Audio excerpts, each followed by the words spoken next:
thrilled to have here on this program the author of the book everybody's talking about right now, and everybody should go get when it comes out. And it is going to be out next month. It is none other than It's Better to Be Fielders, the name of this book.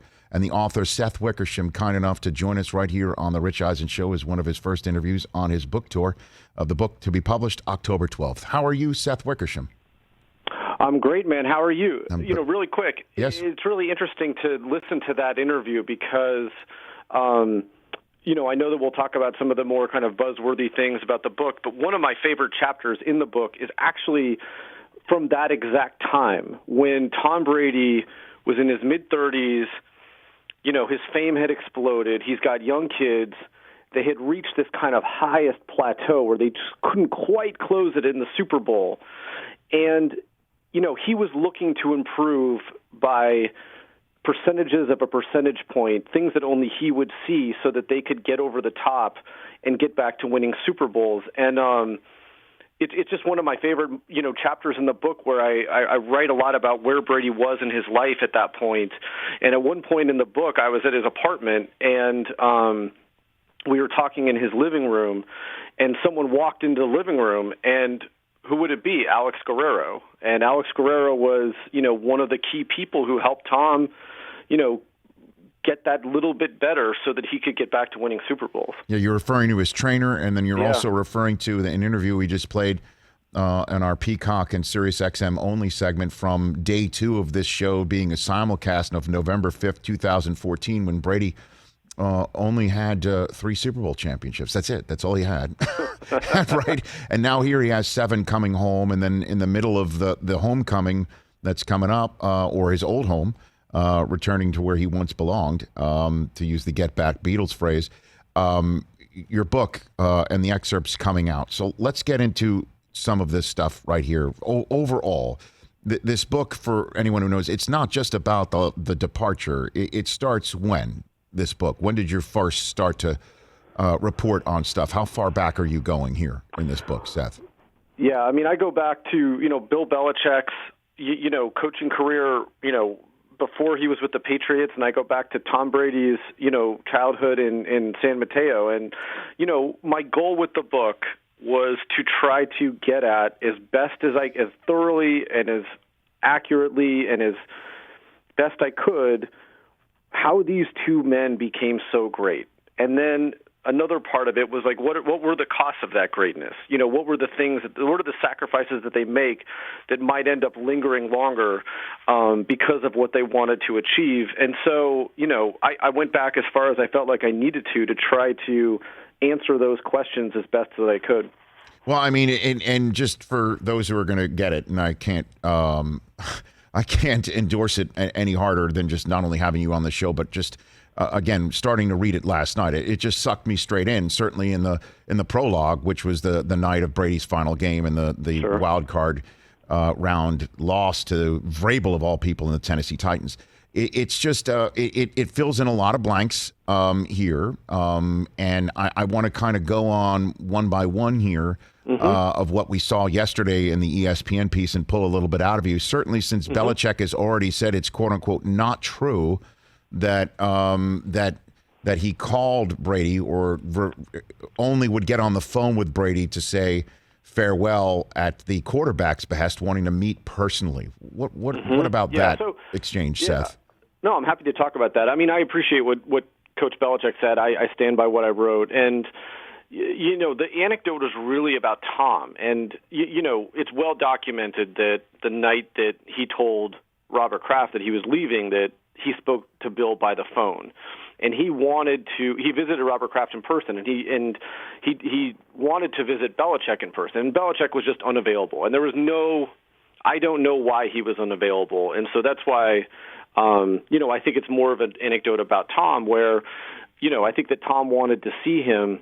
But when you look at that decision that he made, and obviously he's making that decision because of decisions to leave the Patriots, because of the decisions that Bill Belichick made, he later told a friend that night that, he thought it was telling of the state of their relationship, that they ended up talking on the phone. Good conversation, by the way, but that it was on the phone and not in person. And so it's entirely possible that Belichick was either out of town or, you know what I'm saying? Like, is it feasible that there literally was no way for him to meet Brady, even though the sensibility would be if, you move things around. It's not like he was sitting there catching up on Billions or something like that. You know what I mean? So, which is a good show. I agree.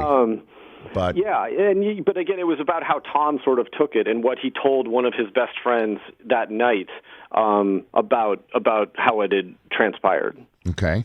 Another item that leaps out at me for sure is the fact that we found out through your book that Malcolm Butler did not play in Super Bowl 52 because he and Matt Patricia got into an argument, and Belichick just basically said, "That's it. You're going to play, but not play." I mean, what's this situation behind all that, Seth? Yeah, I mean, so obviously, Malcolm Butler's, benching in that Super Bowl has remained a mystery. And, I did my best to try to look at what happened. And, I think that, after his unbelievable interception against the Seahawks, just things hadn't been quite right between him and the Patriots. Remember he was late for his first OTA after that, and there was a stare down with Belichick, and the NFLPA actually had to intervene. And then some of the coaches, I think they felt like that Butler had gotten a little bit too big. There was a contract dispute, didn't play great against the Falcons in the Super Bowl, and even Butler's admitted that when in the practices he got sick right before they played the Eagles in the Super Bowl, and was hospitalized. And then when he came to practice, he's publicly admitted that he wasn't like as locked in as he should have been. And I think that the New England coaches can forgive a lot of sins, but not being locked in before a Super Bowl, I think, is one of those that was unforgivable. And so, Butler and Matt Patricia, who was the defensive coordinator at the time, had a couple heated exchanges at practice. And, he learned that, he was essentially, that he was benched and that, his time as a Patriot was essentially over. And at the team party after they lost to the Eagles, he was deeply hurt and, knew that his time in New England was over. And, when teammates were asking him, like, what had happened, he had some choice words, and they're words that I can't even repeat on your show. I know, and they're all in the book. But any sense as to why Belichick still dressed him? I mean, what's that all question. about? I don't know why he was dressed for the game. I mean, obviously that game plan, they were having problems on defense. That's well documented. And, I have some discussions between the coaches at halftime about defensive adjustments that they needed to make in that game.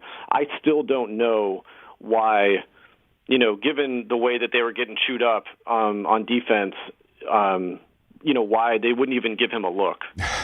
Seth Wickersham, author of It's Better to Be Feared, here on the Rich Eisen Show, going through some of the bullet points that we have already learned from his book, and let's keep going on for some of these as well. Brady, when you found out that Brady would have left, forced away to Los Angeles had there been a Los Angeles team earlier? That was, yeah, I mean, look, he had some, in the middle of the dynasty run, there was a Which one? Difficult, yeah, right? I mean, I feel like it lasted 20 years, but in the middle of it, when they were, going back to what I was referring to before, they were in that kind of plateau, or they had plateaued at this incredibly high level, but it was still a plateau. And, Tom had a contentious contract negotiation during that time, and that was during a time, he was a newlywed, and he was a young father, and he was spending a lot more time out in L.A., and, there are people who are close to him who just think that, like, if there had been a team at that time in L.A., this contract dispute had gotten so contentious that maybe he would have tried to force a trade there. Now, would he have ever done that? I don't know for sure. It was just what the people closest to him, his family members, speculated. And, but they obviously pulled through this. And then you have the 2007 season, and that's where things really got difficult because they had just won their fifth Super Bowl together. And I think that Tom wanted to be treated a little bit differently than he had during, his previous unprecedented run. So then let's just dive into that here. Why would Belichick not? Because I saw Bill, up close and personal at the NFL 100 all-time team show again, and that's the closest I've ever, or most I've ever been around the man in one sitting for a day and a half. And he was fully,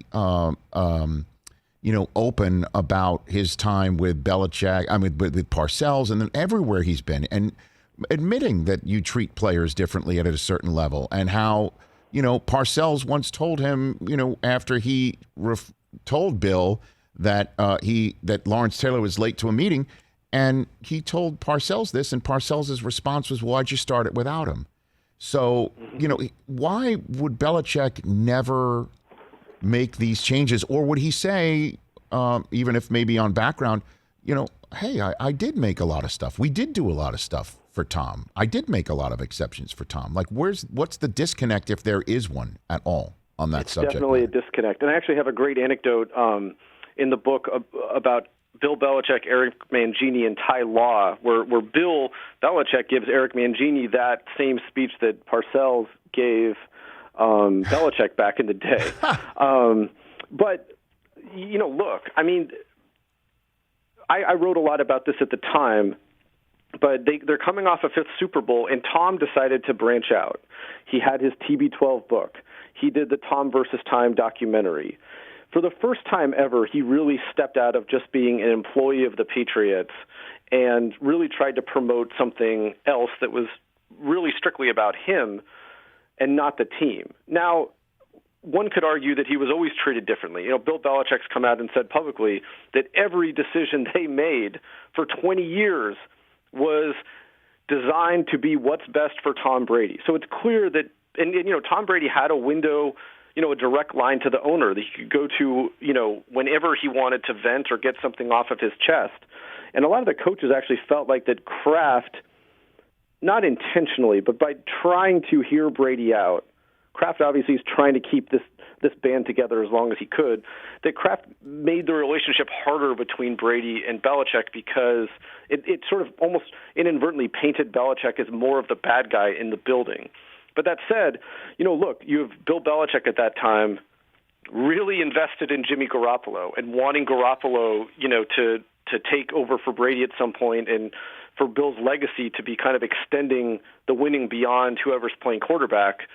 And then in the middle of it, you have Alex Guerrero, who we mentioned it earlier, and his advice was becoming a problem in the building. Obviously, Tom was evangelical about the TB12 methods, and it was at odds a lot of the time with the Patriots doctors. And so a lot of players felt conflicted because they're like, who do we go to? Do we go to the most powerful players guy? Do we go to the team doctors? Like, what do we do here?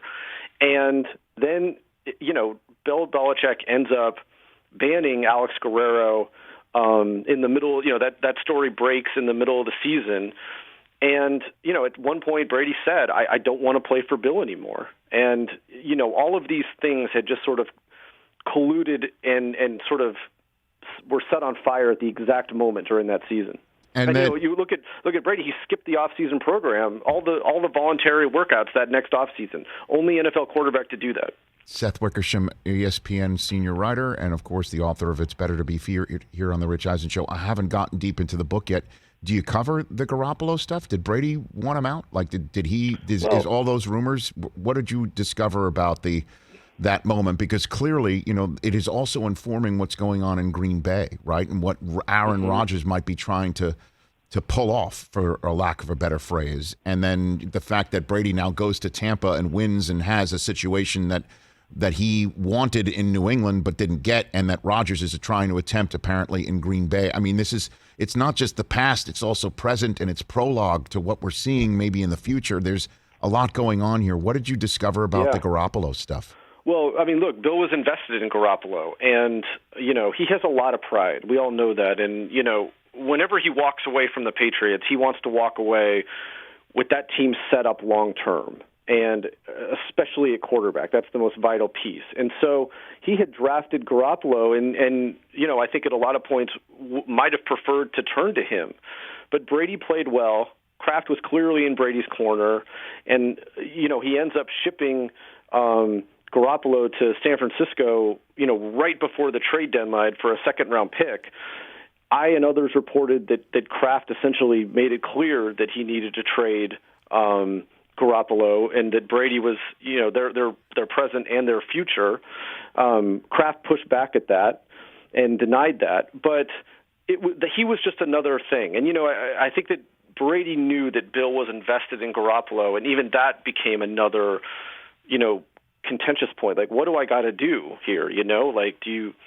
What do we got to do together? We've won 5 Super Bowls, and so I think that Jimmy Garoppolo was definitely, part of that conflict during that season. And if you fast forward and you talk about what's happening now, Brady's not just a quarterback in Tampa Bay. Alex Guerrero, banned from the team plane and the sideline and a lot of the building in New England, has his own office in Tampa Bay and got a Super Bowl ring.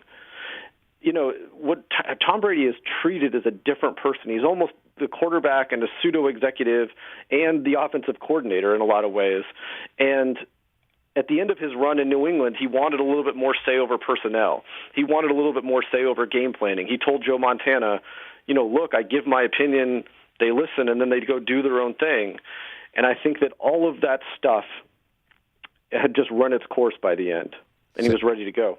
So do we know, did Brady basically say to Kraft he's got to go? And look, the bottom line is what a decision that was, with the ultimate of respect to Belichick and Garoppolo. I mean, the lion's share of the, they got 3 more out of it. I think we talked about the plots. Did Kraft did Brady say to Kraft about? Yeah, about like Jimmy did he G? say, right? Yeah. Well, no. I mean, Tom wanted to be there, and he wanted an extension, and he did. He would love to not have Jimmy nipping at his heels, but Tom Brady doesn't have the power to order a trade. I know that when I did a story in 2018 about the dynamics in the building, a lot of people somehow took away that Brady had sort of ordered this trade or tried to force it. I never reported that. I never heard it. So, but, I think if Brady felt like, look, we've won 5 Super Bowls together. I want to play until I'm 45 years old. Why can't we just fix this up? The owner wants him to be till he's 45 years old. It was Bill who had reservations about it. And I always go back to the end of that Falcons, Super Bowl when they beat the Falcons. If they had just signed Tom Brady to a 5-year deal right then, so much of the acrimony that transpired over the next couple of years would have been averted. So I guess that's a question, for the moment, to put a point on it. Seth Wickersham, his book, It's Better to Be Feared, coming out October 12th. It's must-have, must-read, certainly for any football fan of the last, say, quarter century, right here on the Rich Eisen Show.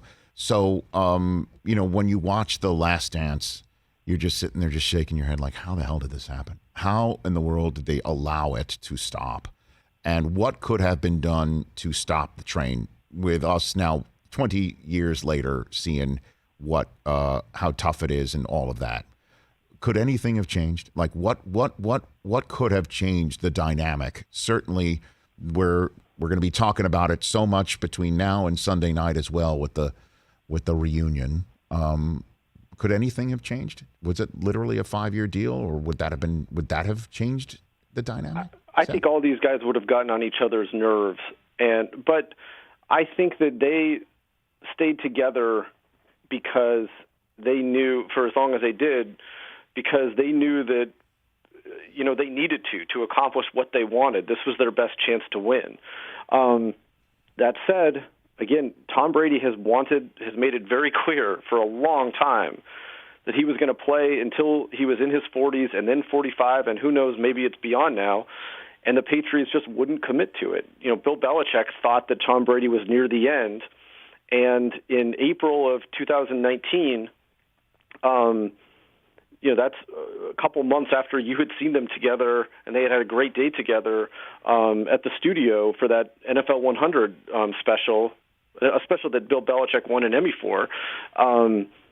The contract negotiations did not go well, and Tom Brady nearly left camp because he was so frustrated about it in protest.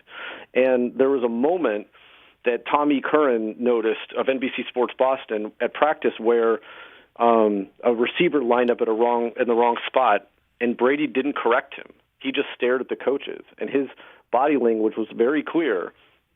You guys want to run this team? Go ahead. And Brady ends up signing an extension in that training camp that's billed as a 2-year extension. And for a second, we're thinking, oh, they got it done. Brady will be in New England until he's 45. But then when we looked at it, it was really just a raise with an out at the end of the year. And right then, Tom Brady knew that it was his last year in New England. And he and his wife, 2 days after that contract was announced, it was announced that they put their home up for sale. And so what have I not asked you about that wasn't in the article that came out on ESPN.com yesterday? I know you're laughing because it's probably about 98% of the book that wasn't put into this article. But do you have something that might be of interest to the fans that has yet to be revealed? I mean, there's a lot of things, but I think that, look, there's certain elements of it that are a little bit easier to talk about because, they might be a little buzzworthy or whatever. But I really tried as best I could. I know I repeated this earlier, but I really tried to get inside the key moments that made these men great. Like Tom Brady back in Michigan. I've got a bunch of new stuff, especially about his relationship with his counselor, Greg Harden. I don't know if you've ever met Greg. No. But he was his counselor at Michigan, and he had and he's become a confidant throughout Brady's career. But during the worst times in Brady's career at Michigan, he would respond very interestingly to Tom. When Tom would come in and he'd be whining about where he was buried on the depth chart, or that he was only getting 3 reps, or whatever it was, Harden would kind of laugh at him. And the night that Brady was going to transfer to Cal, he told Coach Carr that he was probably leaving. He goes to see Greg Harden. He says, I think I'm transferring. And Greg Harden starts laughing at him. Like, he doesn't say, hey, Tom, please stay. Don't give up. You're better than this. He starts laughing, and he says, you haven't done, bleep here anyway. No one's going to care if you leave. You want to leave, go ahead. And, moments like that really ignited Brady's competitive juices. I've got another moment later on. One of the themes I write about in the book is, Brady's acclamation to this unbelievable fame and how quickly it arrived and how he was having to process it on the fly.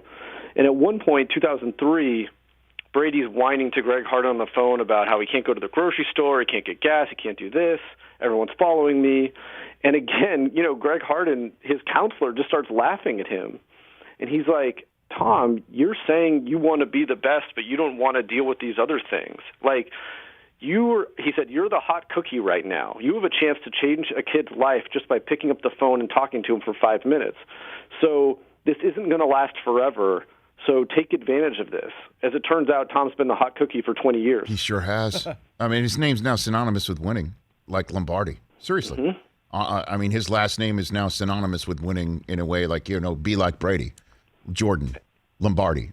That's literally what he has turned himself into. And he can still continue to do it.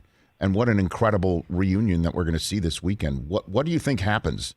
I mean, the game before the game, on the field. I mean, did Brady and Belichick share a moment, Kraft? They play a video for him. They're going to stop the game when he breaks Breeze's all-time passing record. What do you think, based on all your reporting and knowing all the politics and the emotions and the hard feelings and things like that, Seth? Yeah, even if the feelings are still hard, I would bet that, they're going to hug before the game. I bet that there's a video tribute. Remember when Peyton Manning came back to Indianapolis as a Denver Bronco, they played this video tribute. He started tearing up during warm-ups. And, the best way to get in to shake him off of his resolute focus is to, do something unexpected. And, if you kind of appeal to him emotionally and he's reminded about all the good times there, you wonder if that might give New England a little bit of an edge. Dude, so you're saying if they play a video, it's not because it's heartfelt, because it's gamesmanship? Is that literally what you just said, Seth Wickersham? Do you not know these men? Have we learned nothing? One of the things I write about in the book, is how Bill kind of breaks these other really proud men and coaches. He prepares so meticulously, and he sees the game so globally that there are moments that he has in games and decisions that he makes that end up haunting proud men for the rest of their lives. I mean, the best one, obviously, is what he did to Mike Martz in the Super Bowl when they, destroyed Marshall Faulk and completely took Mike Martz out of his rhythm. And Mike Shanahan was another one. In 2003, there was a Monday night game where the Patriots were trailing, and they took an intentional safety, thinking that they'd surrender the points and hoping they'd gain some field position and give Brady a chance to win it. New England ends up winning it. And and Mike Shanahan and Bill Belichick, friends since the 80s, and competitive friends, and with a huge amount of respect for each other. And that game really haunted Mike Shanahan, even as his respect for Bill Belichick grew. Fast forward a couple years, 2007, Spygate breaks. Everyone's talking about it. Roger Goodell, the commissioner, is trying to learn as much as he can about this illegal videotaping practice and how much of an advantage it is in games. He calls coaches around the league, and they're just burying Belichick. They're just saying, you got to take it to this guy. It was the peak of piousness. And then he called Mike Shanahan, who at the time, had won 2 Super Bowls and was an incredibly well-respected coach. And I laugh every time I think about this. He tells Roger Goodell, I wish I had thought of doing this. And he was disappointed in himself that he didn't think of cheating the way that Bill Belichick was cheating. And it was a real window into how the best of the best think at this level. All right, some quick hitters before we go. You mentioned how, Belichick took Martz out and Marshall Faulk out. They think they were videotaped all week and in the red zone. I mean, I've spoken to tons of Rams who won't really, say it publicly all that much because it doesn't really, suit somebody who's lost to say we lost because we got cheated against. But what'd you uncover about that in this book? Well, I mean, there's no evidence that happened, but it doesn't mean that people don't believe it. And, that's one of those things that they've had to deal with for all of those years. Obviously, the Boston Herald reported that they taped the walkthrough, later had to retract that report. But, I reported with Don Van Natta years ago about the meeting where NFL executives came to New England and they viewed the videos that Ernie Adams and Bill Belichick had of illegal signals and illegal recordings. And Jeff Pash, the NFL's general counsel, ended up destroying the tapes by stomping on them in the room, and then he left them in the room for Robin Glazer, who was the Patriots' lawyer, to clean up the mess. I mean, the acrimony that began with Spygate between the Patriots and the NFL, it really can't be discounted, and obviously a lot of those themes came into effect when Deflategate came around years later. And then, the whole Spygate thing coming from Mangini, going to the Jets and saying about, hey, this is what they do. And then they stopped him cold when they were trying to do it against the Jets. Well, they nearly fought, like literally fought. Yeah. Well, so Eric didn't blow the whistle. He told the Patriots to stop doing it. He used some colorful language that, again, you can read, but we can't repeat. But he was basically like, I know you guys do this, knock it off. And they refused to do it, and it was the Jets' upper management that blew the whistle on it. It wasn't Eric. But, of course, Eric ended up being the fall guy of it because of his relationship with Bill and because of how toxic things had gotten when Eric left to go to the Jets. So fast forward, that was in September of 2007. Fast forward to the spring of 2008. At the league meetings, there's a dinner for coaches, and afterwards everyone's kind of mingling around.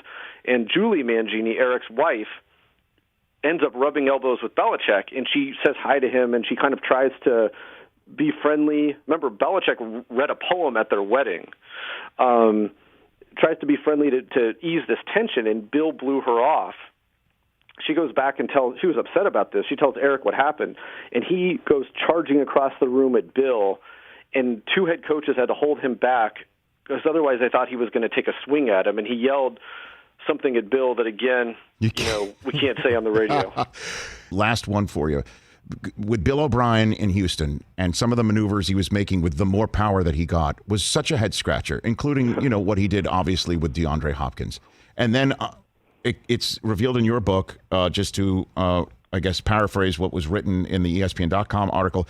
Bill O'Brien told a colleague he tried to get fired as the coach of the Texans because he thought he might be able to succeed Belichick. Can we put these two together as an explanation as to why so much of the bizarre moves that were being made by Bill O'Brien was being made by Bill O'Brien?